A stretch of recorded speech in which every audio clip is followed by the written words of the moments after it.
we have the Sonya still in the game. ChrisPBacon, Sonya taking that first turn. Where are you gonna aim your damage? We're gonna go for the Megami, and we take out that Megami.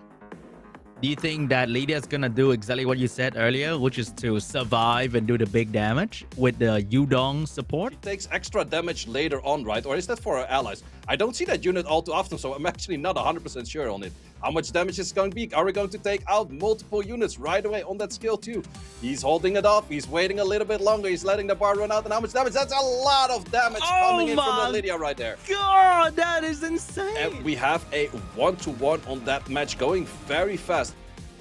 Locking a 5th Bolfric, because if he went Bolfric, it was a 100% must ban, because there's 3 units on the enemy side with a lot of buffs. So on that Burkhild, and that's not looking that great, but we have seen Liang do some crazy solos in the last few days. Additional turn on that Valaju will definitely take out the Burkhild right now. Attack stat, so for that reason, Liang will have the full passive rocking in of just damage down and damage up, but all eyes are on the Liang. If he gets stunned in an off turn where he doesn't have the passive, it's going to be bad news for it. So that's the only thing that Scribble has to be careful of, getting that stun at the wrong moment. On to Scribble, so I'm not sure if this Miying's gonna be enough. First stun coming out, and right now is the moment where Jocelino can actually go straight for Miying and trying to get a stun from the Gojo onto the Miying right this moment. Yeah, is he gonna go for it? He actually goes for skill 1, does steal some of those buffs, actually still managed to get the heal in there, and a very crucial stun from the Jongnam, showing that the Jongnam once again is very strong. So Jongnam and Miying, even though that the targeting was kind of off early on in the match, nice damage right there, but if he gets stunned, cannot deal any damage, and there's a lot of damage rocking in from these additional damage artifacts on this Miying, and Scribble takes that second match, and we once again have a 1-against-1 with a draw. Yep, that's definitely some very nice LDs right there. And he is definitely going to be happy that Vanessa was actually kind of fast to outspeed the other 2 AoE debuff follow-up unit. And we have Silence going out. We have big damage trying to kill the Juno immediately. And Juno is going to go down to the Beast Riders. And with the Silence on the Vanessa, there was no revive. And voila, cool time down and say hello to the Beast Riders once again. Boom, boom, locking in even more damage on the Monkey. Jocelino could not take a single turn after the Vanessa, and he is getting absolutely dominated right now by Best Boon.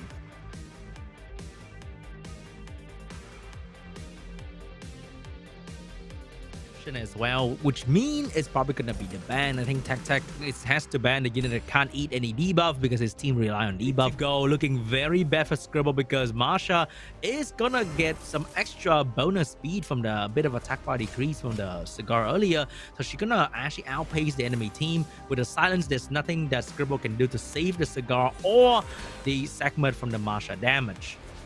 Plus, that Marsha has the same skill too as that Sienna that we talked about earlier. If you're landing on multiple debuffs, did get an additional turn in the end, but it was already back to 75% attack bar, so did not really need that additional turn. But once again, that 25%, it is always welcome. Plus, TeqTeq was already sitting in the driver's seat in this match, that Marsha in this case. But was it maybe the Nefties that was the real issue? Possible. TeqTeq is gonna take this 2-0 and swing the leaderboard into his favor. However, there's also that Cigar reset potential, so let's see if that Cigar can actually utilize that. But then again, you also have to reset that Gianna. So, yep, absolutely. But even if you land on the Gianna right now, does not connect on that Gianna. But even if you were to land on that Gianna, I don't think you would have been able to kill anything right after. Lydia, once again, she's just sitting in the back every time, in every match. She's just like, I'm just waiting for my 1 turn. And in my 1 turn, I just do the snap. And let's see how much damage we're going to go for. 50k damage. Actually, not that much damage as we have seen before. Right there, because now he can actually kill the Yoki without worrying about the passive. And Zera 2 is going to be able to destroy this Kovacic with a defense break on. So ChrisPBacon with a turn 2 team absolutely cooked Josu turn 1 right there. The Ongyuki was so close, but yet not close enough. And we have a double victory for ChrisPBacon. If he let the horse stay. So therefore we remove the horse and we remove the lineup. It's gonna be a bad news for TeqTeq. Yeah, this is definitely very bad news. Did not connect all of the debuffs that it would like, but if the Devil Raja connects most of the provokes right now, it's very much over. And it connects 3 out of 4 provokes, does get the additional turn and a lot of damage coming in as well. So as you can see, having a swift unit to outspeed and control the enemy only stripper is a very, very classic play in the Summoner's War strategy book. Because the moment you have full wheel and you somehow reset the enemy stripper, it is pretty much instantly over for TeqTeq, no matter how strong the team might look. And that's why Sekhmet is still one of the most popular turn 1 unit in the game, despite missing a little bit here and there sometimes. Couldn't be activated in the first place. And then you take a lot of turns against immunity, which just don't do much for you. Best would take game 1, and we're moving on to game 2.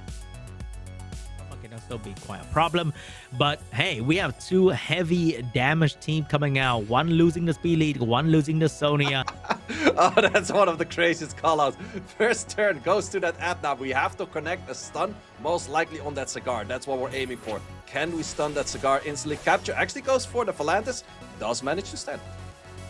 There's no way he stunned the Volantis right there. I've done more damage and not even getting resisted in my life. But then Scribble also returned fire with a beautiful stun onto the Velajo.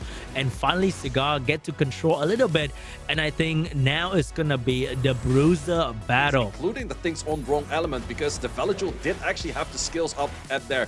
If it were to take an additional turn, or if it was not provoked, we would have seen Sanctuary right now. But that is a world we're not living in. We're living in a world where more is taking out Bada the Chrome. Fighting like 4v5 matches here.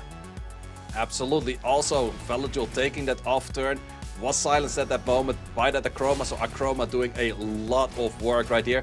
And Ragdoll's definitely not gonna solo 3 units from this position on. And that is GG between Scribblebibble and ChrisPBacon.